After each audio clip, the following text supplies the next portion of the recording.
Thank you very much. I'm already introduced, so I don't have to introduce myself again. I'm Jonas. I'm a co-founder of Occupancy. Most of you already know me, so you also know my kind of topic that I love to talk about, which is what if buildings could talk, or how we can use AI to make that a bit better and to make IoT a bit smarter than it already is. So combining AI and IoT, that's what we do at the moment. I'll start at the point where IoT doesn't matter yet at the point. Probably we're in a building here, as you can see. This building produces millions of data points that we might not connect in the situation as such. So there's, of course, sensors like the ones we've placed here in the building with people flow. There is desks where people sit and don't sit and all that kind of stuff. There is air quality in the building. There's energy data in the building. There's light data in the building. There is data from HVAC systems. All those kind of data points kind of float around in space and could be connected or could not be connected. We can do with them whatever we want. As you can see, it's just a bit of a choice up here. And that's also what we currently do, or what we could do and do in a current stage. So we decide what data are we going to use if we do a use case, an IoT use case. We identify it. We decide, are we going to connect it or not? Is there data available or not? Do we add sensors to a building? And then we connect that, we bring that to the IoT platform, pretty easy standard stuff.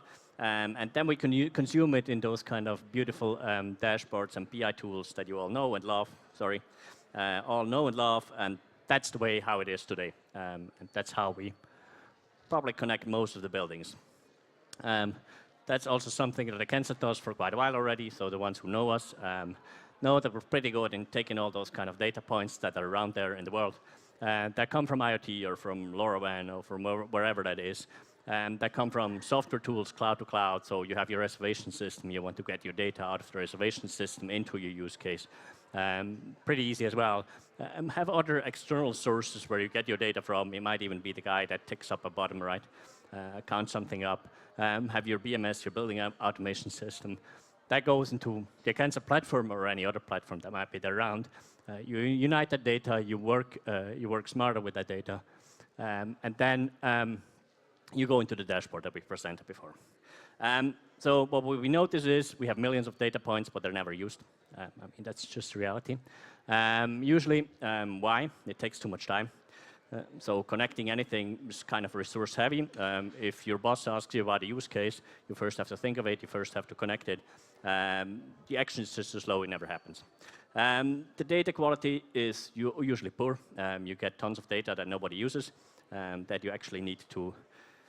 You're overwhelmed with it, you're trying to fix it, and then you have that static dashboard that you've been working on for the last 4 weeks. But your manager wants to see something else. So he wants a different dashboard. Static dashboards, first of all, limit insights. So you only have that one dashboard in that case. You can't show everything at that time.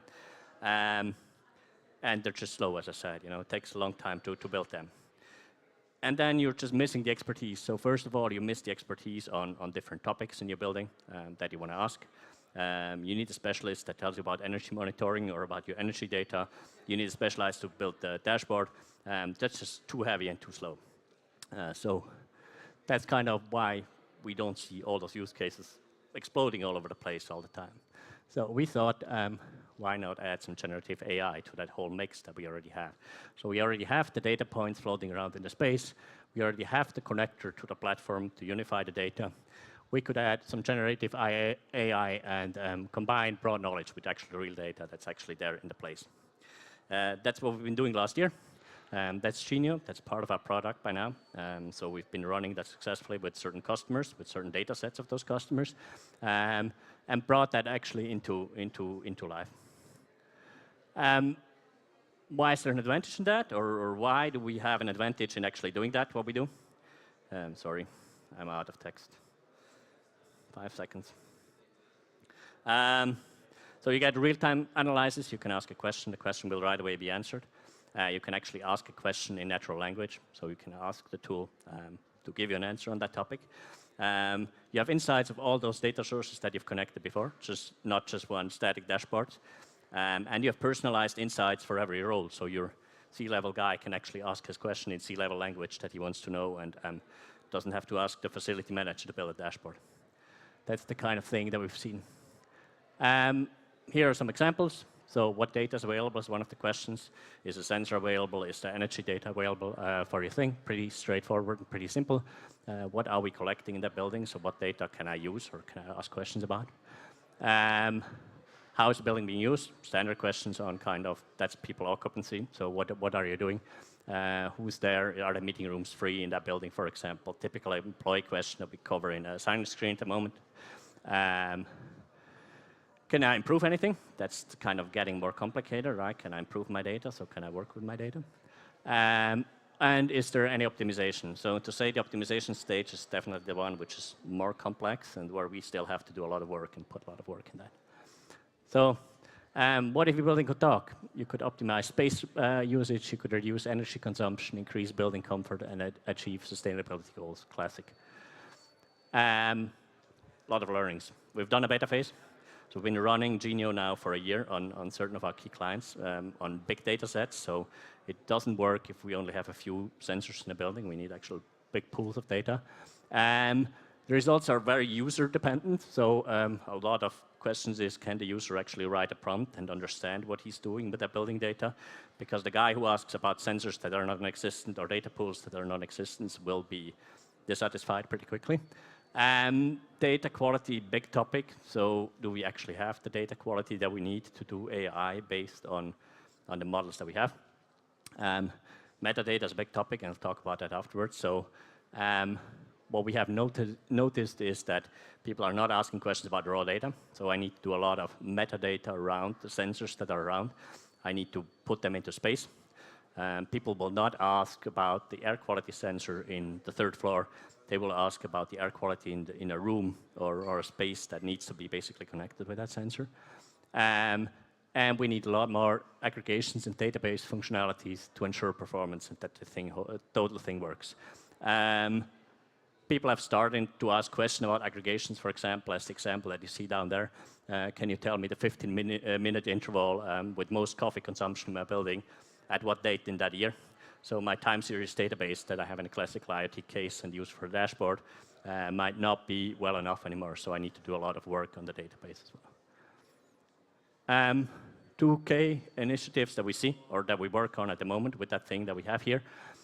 One is that we will do more agentic stuff. So what we've noticed is that people need more specialized ways of using that data within a chatbot functionality, IoT data. For example, on space optimization. So they want to know, they need answers on how they could reuse the building when they use occupancy or do occupancy measurement. And the second one you see down here is, looks quite complicated. It's actually Game of Thrones. It's the data fusion layer, so we need to fuse the data in different forms or bring the data into different forms that represent especially the building structure in that case. That's what I meant with space. So people, every data point needs to be within a space. It needs to be fixed to a floor, to a room, to a desk, to a building, to a geological place. We're using Brick Schema for that. We will release that pretty soon so that you can actually also use that data fusion layer. We're doing that with a partner. ISS is one of those partners that actually was doing the beta phase with us. We're just rolling that out for Digital Economy Award in Switzerland. This year we're finalists on that. Will be decided in November if we win or not. Yeah, and that was Genio and our Could You Talk to Building. I wonder what you would ask your IoT device. Thanks.